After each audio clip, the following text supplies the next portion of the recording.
अस्सलाम वालेकुम। हमारे जंगलों में ऐसे बहुत से राज दफन हैं जिनको अगर खोला जाए तो क़यामत आ जाए। ऐसे कुछ राज चाहकर भी कभी दफन नहीं हो पाते और जब वो बाहर आते हैं तो लोगों का जीना मुश्किल हो जाता है। महाराष्ट्र के पूर्वी प्रदेश जहाँ बहुत घना जंगल है, ये बात वहीं की है। बड़े शहरों में तो समाज काफ़ी सुधर चुका है, लेकिन यहाँ आदिवासी जमात के लोग अब भी पूजा पाठ, बलि देना, ये सब बातों में बहुत यकीन करते हैं और उनका फ़ायदा लेने वाले उनको इसी में डुबोकर रखते हैं। जहाँ शिक्षा और ज्ञान की कमी हो वहाँ फिर ये ऐसा तो होगा। घने से जंगल में बसा एक गांव उमरिया, यहाँ ना डॉक्टर का कोई पता न कोई ज्ञान। यहाँ का सारा ज्ञान बाबा लोगों के पास है। वहीं लोगों को बहला फुसलाकर लूट रहे थे। लेकिन कुछ ऐसा हुआ कि इस गांव में एक के बाद एक मौत होने लगी, या यूँ कहो कि लोग गायब होने लगे। ना कोई खबर, ना कोई पता ठिकाना। घर वाले लापता लोगों को ढूंढते और थक कर उसको भूल भी जाते। ऐसा कुछ चल रहा था उमरिया गांव में। शशि की लड़की बहुत बीमार थी। महीनों हो गए थे, खटिया से नहीं उठी थी। क्या हुआ था ये तो बस वैद ही जानता था, लेकिन खुलकर कभी नहीं बोलता था। घर का जो भी बचा कुचा सब दांव पर लग चुका था, लेकिन शशि की लड़की में कोई बदलाव नहीं आया। वो जैसे अब मरने का इंतजार कर रही थी। एक दिन शशि, उसकी बीवी और बेटी वैद के घर गए। वैद बोला, शशि, तेरी लड़की को कोई भयंकर बीमारी है। मुझे लगता है ये सारे गांव में फैल जाएगी। तुम दोनों भी दूर रहो इससे, तुम दोनों भी मर जाओगे। ऐसा सुनते ही शशि की बीवी रकमा अपनी बेटी को सीने से लगा के रोने लगी। शशि को भी अब रोना रोका नहीं जा रहा था। वो मुंह छुपाकर रोने लगा। बेचारा करता भी क्या। वैद आगे कहता है, मुझे लगता है ये अब कुछ दिन की मेहमान है। ये जल्दी जल्दी मर जाए तो गांव का कल्याण होगा, वरना ये महामारी फैला देगी। मेरे पास एक दवाई है जो इसको देते ही कुछ समय में मर जाएगी। तुम भी बचोगे और पूरा गाँव भी। पहले तो मैं दे दूँ इसको। ऐसा सुनते ही शशि अपनी बेटी को गोद में उठाता और चला गया। बोला, अरे हैरान वैद, तुझे अक्ल है क्या? मैं खुद अपनी बच्ची को मार दूँ? क्या ये पाप लेकर मैं कैसे जीऊँगा? तो कोई वैद नहीं, कसाई नहीं, कसाई। इतना बोलकर शशि और उसकी बीवी घर की ओर चल दिए। आंसू से बहते आंसू थमने का नाम नहीं ले रहे थे। 12 साल की बच्ची बीमारी से बिल्कुल आधी हो गई थी। कुछ खाती पीती न थी, उसका वजन बढ़ता था। शशि को लेकर घर की तरफ जाने लगा। बीच में घना जंगल पड़ जाता था, वहाँ से रास्ता बदलते हुए वो शाम होते अब घर पहुँचने वाले थे। सूरज जब डूब चुका था, लेकिन उनका घर नहीं आया था। अचानक शशि के कान में कोई फूंक मार कर चला गया। ऐसे लगा वो थोड़ी देर के लिए रुका, फिर कुछ नहीं है सोच के आगे बढ़ा। अंधेरा हो चुका था। ऊपर आसमान की तरफ देखकर रास्ता खोज रहे थे, जब एक अजीब सी आवाज़ आई, लेकिन उसे सिर्फ शशि ही सुन सका। अपनी बच्ची को ठीक करना चाहता है। वो आवाज़ बहुत डरावनी थी, मानो कितने सारे कौवे एक साथ चिल्ला रहे हो। अगर हाँ है तो कल रात को सामने के टीले के पास आ जाना। और वो आवाज़ अचानक से गायब हुई। शशि अपनी बीवी से पूछा, तुमने कुछ सुना? उसने ना में जवाब दिया। घर जाकर शशि उसी के बारे में सोच रहा था। क्या ये सच था या मेरा कोई वहम? लेकिन अगर ये सच हुआ तो यही सोचों में वो डूब चुका था। सुबह हुई, लेकिन शशि को रात का इंतज़ार था। वो वहाँ घूम रहा था। उसके मुंह से शाम तक एक निवाला भी नहीं उतर रहा था। उसको अपनी लड़की की तबीयत ठीक करनी थी। वो थैला उठा के जंगल की तरफ जाने लगा। उसको पता था कि ये जंगल श्रापित है, यहाँ नरभक्षी पिशाचिनी का ठिकाना है। लेकिन अपने लड़के की तबीयत के सामने उसको कुछ भी समझ नहीं आ रहा था। उसकी बीवी ने उसको रोकते हुए बोला, इतनी रात को कहाँ जा रहे हो? शशि ने कहा, मैंने सुना है उस पहाड़ी पे कोई नया बाबा आया है, बहुत पहुँचा हुआ है, उससे मिलकर आता हूँ, शायद कुछ फ़ायदा हो। और वो सीधे अंधेरी की तरफ चलने लगा। सामने से जंगल में कहीं गुम हो गया। वो सीधा घर वाली जगह तलाशने लगा। वो उस टीले के पास पहुँचा और उसने आवाज़ लगाई, मैं आ गया हूँ, मेरी लड़की को ठीक करने का उपाय बताओ। मुझे पता था तू आएगा। वो भयंकर आवाज़ बहुत ही ज़्यादा ज़ोर से सुनाई दी।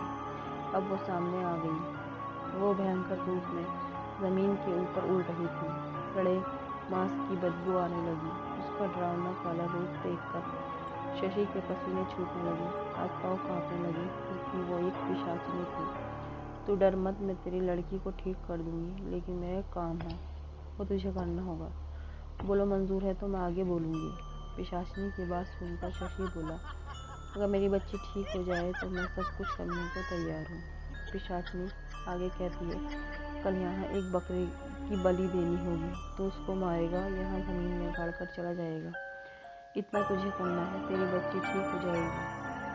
इतनी सी बात में शशि वहाँ से भागता हुआ घर पहुँचा और दूसरी रात को सबके सो जाने के बाद एक बकरा अपने कंधे पर लादकर जंगल में चला जाता है। वहाँ जाकर उस बलि की बकरी देकर खड्डे में दफनाकर चला जाता है। यहाँ पहुँचते ही देखकर चौंक जाता है। उसको अपनी आंखों पर यकीन नहीं होता। उसकी लड़की उठकर खाना खा रही थी। वो ये देखकर खुशी से झूम उठता है। वो भी साथ बैठकर खाना खाता है। सुबह फिर से शशि इस जंगल में जाकर उस पिशाचिनी का शुक्रिया करता है। वहाँ पहुँचते ही वो पिशाचिनी एकदम से सामने आती है। भयंकर मांस के सड़ने की बदबू से वो कर चिल्लाया, आ गया तू। मैंने अपना काम कर दिया, लेकिन अगली अमावस को मुझे एक बलि चाहिए, नहीं तक, लेकिन इस बार इंसान की। शशि सुनकर डर जाता है और अकलाते हुए कहते हैं, मैं इंसान को नहीं मार सकता, मुझे माफ कर दो। सुनो शशि, तेरी लड़की मेरी वजह से ठीक हुई है। अगर तू मुझे बलि लाकर नहीं देता है तो मैं तुझे मार दूंगी या फिर तेरी बच्ची को। बलि तो तुझे देनी ही होगी, सोच ले। पिशाचिनी चिल्लाकर गायब हो गई। शशि घर आकर सोच में पड़ जाता है। अपनी बच्ची को चलता फिरता देखकर वो अपने सारे गम भूल जाता है। देखते देखते अमावस्या की रात आती है। नरबलि देना कोई खाने काम नहीं था, ये शशि जानता था।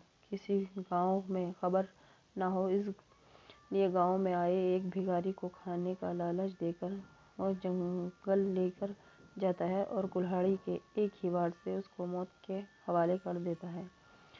वहीं खड्डा करके उसको गाड़ देता है। इधर वो घर आकर देखता है कि उसकी लड़की बिल्कुल ठीक हो गई है। शशि की यह हरकत उसकी बीवी से छुपी नहीं थी। वो सब जान चुकी थी, लेकिन कुछ बोली नहीं। उसकी लड़की ठीक हो गई थी, उसकी खुशी का ठिकाना नहीं था। लेकिन दिन प्रतिदिन शशि बदल रहा था। सीधा इंसान अब हर अमावस को वो इंसानों को मार रहा था। लोगों को शक न हो, इसलिए दूसरे गांव से लोगों को गायब कर रहा था। आसपास के सभी गांव के लोगों के गायब होने का सिलसिला चालू हो गया।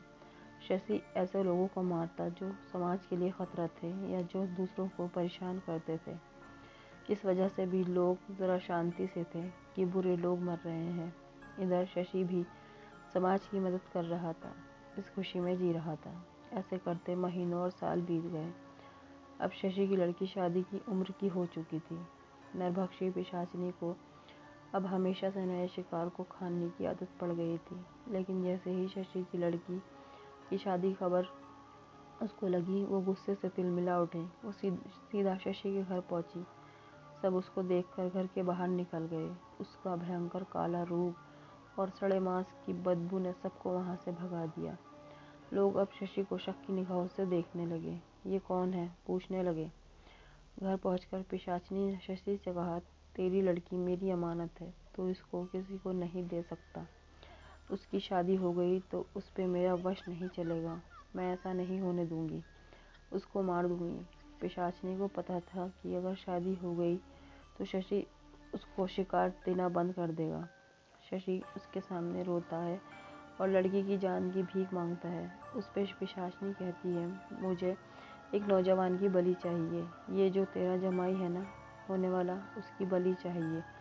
ये अच्छा आदमी नहीं है, उससे तेरी लड़की की शादी मत कर, वो उसको मार डालेगा। मैंने भविष्य देख लिया है।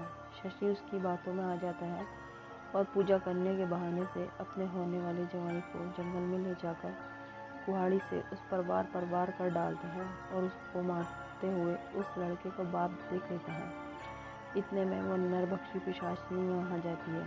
शशि, आज तक तूने सभी बुरे लोगों को मारा था, लेकिन सबसे पहले बलि वो भिखारी जो कि बेगुनाह था।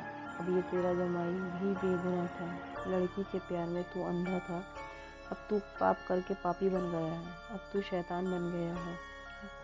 वो शैतानी दर्दनाक हंसी चारों तरफ गूंजने लगी। पीछे से जमाई का बाप भी शशि पर टूट पड़ता है। ये देखकर पिशाचिनी जमाई के बाप के शरीर में प्रवेश करती है और शशि को मार डालती है। शशि के मरने के बाद उसके शरीर से निकल जाती है। ये सब देख के जमाई का बाप कुछ समझ ही नहीं पाता क्या हुआ, ये सोचता रहता है। वह खूनी बन गया था। अपने लड़के की लाश के पास बैठकर रोने लगा। तभी पिशाचिनी की आवाज़ आती है, तो अपने लड़के को जिंदा देखना चाहता है? अगर हाँ तो शशि की लाश को खड्डे में डालकर दफन कर दो और मुझे अमावस की रात को एक इंसान की बलि ला कर दो। अगर मंजूर हो तो बोलो। लड़के का बाप मजबूर हो जाता है। सामने लड़के को मरा देखकर पिशाचिनी को हाँ कहता है और उसके हाँ कहते ही लड़का जिंदा हो उठता है। फ्रेंड्स, आपको मेरी कहानी पसंद आई हो तो प्लीज़ मेरे चैनल को सब्सक्राइब कीजिए, लाइक कीजिए। Thank you. अल्लाह हाफिज़।